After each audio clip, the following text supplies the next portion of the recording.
காத்தாயி பாகிமாம் காத்தாயி ரட்சமா. கொஞ்சம் அமைதியாக இருக்கணும். இங்கே மலர் வெளியீடு விழா நடந்து கொண்டு இருக்கின்றது. சித்தாடி காத்தாயம்மன் திருக்கோயில் பக்தஜன ட்ரஸ்டின் தலைவர் சேர்மன் திரு ராமசுவாமி அவர்கள் இந்த கும்பாபிஷேக மலரை வெளியிட இங்கே ஞானசம்பந்தராக வந்திருந்து நமக்கு அருளாசி வழங்கிய சிவஸ்ரீ பெரியவர் பாலசுப்பிரமணிய சிவாச்சாரியார் அவர்கள் அந்த மலரை பெற்றுக் கொள்கின்றார். ஏற்கனவே நான் சொன்னது போல திருமூலர் சொல்லியிருக்கிறார், குருவின் திருநாமம் செப்பல் அப்படின்னு. அதனால உங்களுடைய திருநாமத்தை சொல்றதுல எங்களுக்கெல்லாம் பாக்கியம்.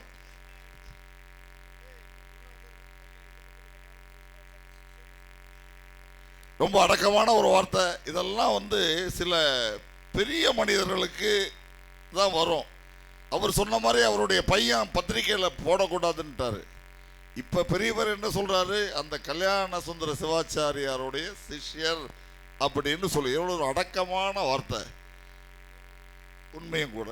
இப்போ இவரை பார்க்கும்போது கூட நினைவில் வாழும் எங்களது கல்யாண சுந்தர சிவாச்சாரியார் இருந்தால் எவ்வளவு சிரிச்சுட்டு நமக்கெல்லாம் ஆசி வழங்குவாரோ அது மாதிரி வழங்கினார்.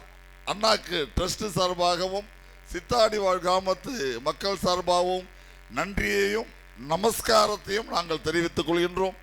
தற்பொழுது சேர்மன் அவர்கள் மலர் வெளியிடுகின்றார். பெரியவர் அந்த மலரை பெற்றுக் கொள்கின்றார்.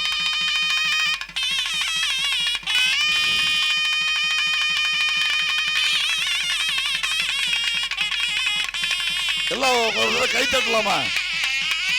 காத்தாயி பாகிமாம் காத்தாயி ரட்சமாம், காத்தாயி பாகிமாம் காத்தாயி ரட்சமாம். பெங்களூர் மாமா திரு ராமூர்த்தி அவர்களை இங்கே அழைக்கின்றோம். பெங்களூர் மாமா அவர்கள் இங்கே வரும்படி அழைக்கின்றோம். மாமா வாங்கோ. பெங்களூர் மாமா வர்றாரா?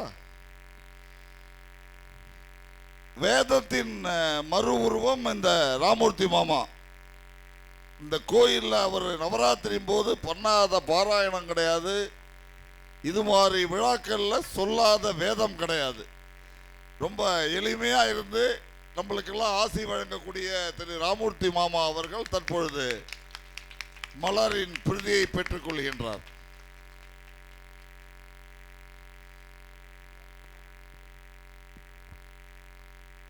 சேர்மன் அவர்கள் அவருக்கு இந்த செவ்வாடை பொன்னாடையை அணிவித்து கௌரவிக்கின்றார்கள்.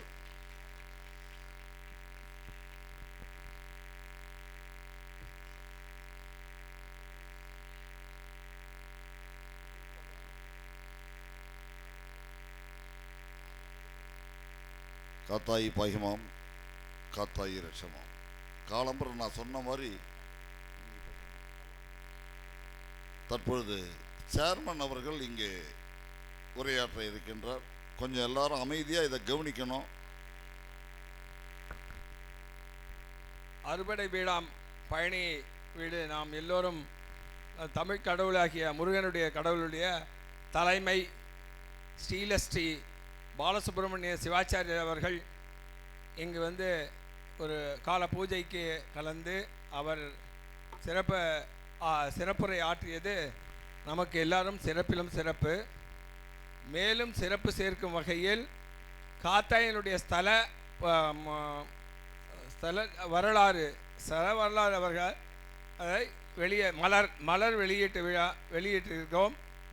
இந்த மலருடைய சிறப்பு என்னவென்றால், இந்த காத்தாயனுடைய சரித்திரம் என்ன, ஆரம்பம் என்பது இந்த உலகம் பிறந்த போதே காத்தாயி பிறந்தினார்.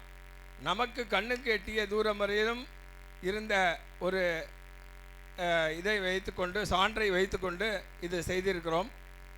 இதில் 48 பக்கம்தான் இருக்குது. அது ஆர்டர் ஆஃப் த டேஸுக்கு தகுந்த மாதிரி இது மிகவும் சுருக்கமாக மிகவும் தெளிவாக இருக்கிறது. நிச்சயமாக ஒரு குறைந்தபட்சம் ஒரு 10 தடவையாவது அதை படிக்கணும். அப்போ தான் முழுமையாகவும் உள்ளே வாங்கிக் கொள்ள முடியும். பெரும்பாலும் நமக்கு எல்லோருக்கும் தெரிந்த விஷயமாக தான் இருக்கும். இருந்தாலும் அதை தெரிந்து கொள்ளும் மூல மந்திரங்கள், சில முக்கியமான ஒரு ஸ்லோகங்கள் எல்லாமே இருக்கிறது. எல்லாமே வந்து காலத்துக்கு தகுந்த மாதிரி உள்ள 10 நிமிஷம் 20 நிமிஷம் அதுக்கு மேலே உங்களுக்கு டைம் எடுத்துக்காது. அது மாதிரி இதை எடுத்து எல்லோரும் வந்து காத்தாயினுடைய அருளை மேலும் மேலும் இது வேண்டும். பக்தியை வளர்ப்பதற்கும் ஒரு ஈடுபாடை வளர்ப்பதற்கும் சமூக ஒற்றுமையை ஏற்படுத்துவதற்கும் நல்ல சிந்தனைகளை ஏற்படுத்துவதற்காக தான் கடவுளை பற்றியான ஆராய்ச்சியை விட்டுவிட்டு கடவுளை நம்பு, இல்லை என்றால் நம்மளுடைய மனதை நம்பு, மனசாட்சியை நம்பி இதை செய்தால் நிச்சயமாக நல்ல சிந்தனைகளும் நல்ல ஒரு சக்தி செயல் வீரர்களாக விளங்க முடியும். இது அறிவு வளர முடியும், நல்ல சிந்தனை வளர முடியும், தன்னம்பிக்கை வளர முடியும், எல்லாவற்றையும் வளர்த்து கொள்ளலாம். இது எல்லாத்துக்கும் மூலமாக இருக்கிறது காத்தாயினுடைய ஒரு இது. எதையாவது ஒரு பற்றுதலாக வைத்து கொண்டு செய்தால் உங்களுக்கு அது மிகவும் சிறப்பாக இருக்கும். எதை வேணாலும் நீங்கள் நினைத்துக்கலாம். இல்லை ஒரு விளக்கை வேணாலும் வைத்து நம்ம பண்ணுகிறோம், ஆனால் நம்மளுடைய கான்சன்ட்ரேஷன் தான் ரொம்ப முக்கியம். அதை மாதிரி செய்திருக்கணும். இது நான் வந்து ஒரு பெரிய மேடை பேச்சாளர் இல்லை, நானும் உங்களை போல் ஒரு கடவுள் நம்பிக்கை உள்ள ஒரு பக்தர் என்று சொல்லலாம். அதை மாதிரி எல்லோரும் செய்யணும். இப்போ இதில் முக்கியமான ஒரு வேண்டுகோள், இந்த காத்தாயி கோயில் இது ஒரு பெரிய இதாக போயிட்டுருக்கு. இது மெயின்டெனன்ஸு, அது வந்து ஒரு நல்ல சுத்தமாக தூய்மையாகவும் நல்லா வைத்துக்கொள்ள வேண்டியது அங்கே பணியாளருடைய முதல் கடமை. அது அந்த வரும் டிவோட்டிஸு அந்த பக்தர்களும் அதற்கு முழு ஒத்துழைப்பு கொடுக்க வேண்டும் என்பது வேண்டுகோள். அதே சமயத்தில் பொன்னம்மாள் ஆட்சி இருந்தபோது இந்த கோயிலை வந்து நம்ம அந்த அம்மாவை பார்த்த உடனேயே காத்தாயை பார்த்த மாதிரியான ஒரு இது, அவங்க லெவல்லேருந்து தான் நமக்கு வந்து இந்த காத்தாயினுடைய இது நிச்சயமாக தெரியுது. அவங்க வந்து நமக்கு ஒரு பெரிய ஆதி பகவன் என்பது போல் ஆதி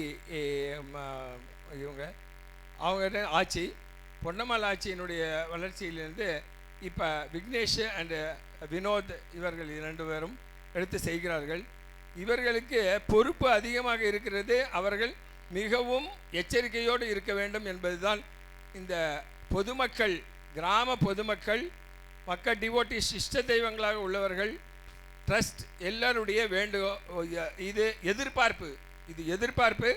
அவருடைய கடமை அண்டு முழுமையான ஈடுபாடோடு அதை செய்ய வேண்டும். இதை நாங்கள் எல்லோரும், இந்த கிராம மக்கள், இந்த வரும் ஒவ்வொரு பக்தர்களும் இதை கட்டாயம் எதிர்பார்க்கிறோம். ஒவ்வொருவரையும் திருப்திப்படுத்த வேண்டிய கடமை இந்த இருவருக்கும் உள்ளது என்பதை நிச்சயமாக அவங்க உணர வேண்டும். மேலும் மேலும் உயரும்போது தான் அடக்கமும் பொறுப்பும் அதிகமாக வர வேண்டும். ஒருவர் ஆட்சியில் இல்லாத போது எது வேணாலும் பேசலாம், ஆட்சியில் இருக்கும்போது எதை பேசுகிறோமோ அது வெறும் பேசும் பொருளாகிவிடும். அதேமாதிரி இவர் எப்பொழுதுமே இந்த கோவிலுடைய பூசாரி முக்கியமான பொறுப்பில் இருக்கிறார். நிச்சயமாக இவங்க 2 பேரும் மிகவும் எச்சரிக்கையோடு மிகவும் பொறுப்போடு நடந்து கொள்ள வேண்டும் என்பதை வேண்டுகோளை உங்கள் எல்லோருடைய சார்பாகவும் நான் இதை எடுத்து சொல்லுகிறேன்.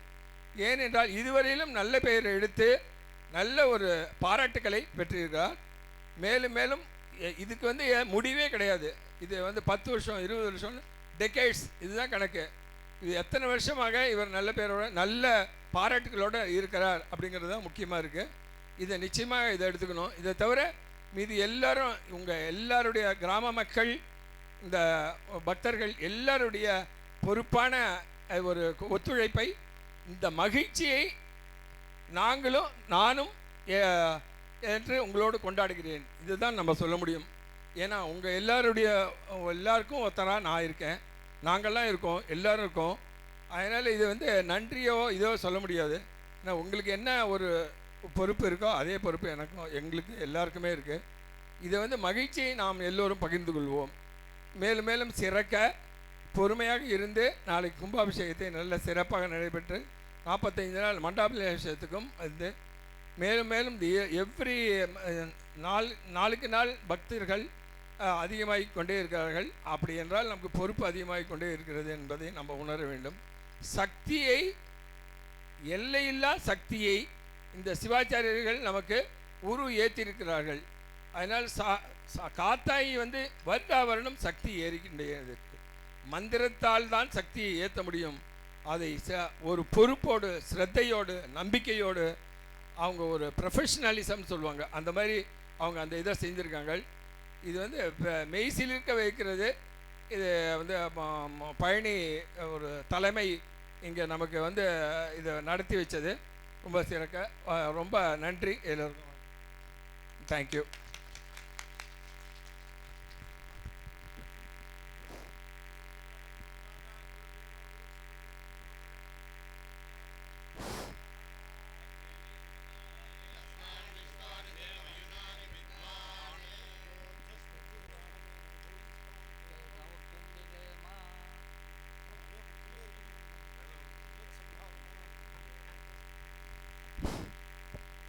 மெய்யன்பர்களே, பெரியவர் அருளாசி வழங்கி தற்பொழுது நம்மிடமிருந்து விடைபெற இருக்கின்றார்.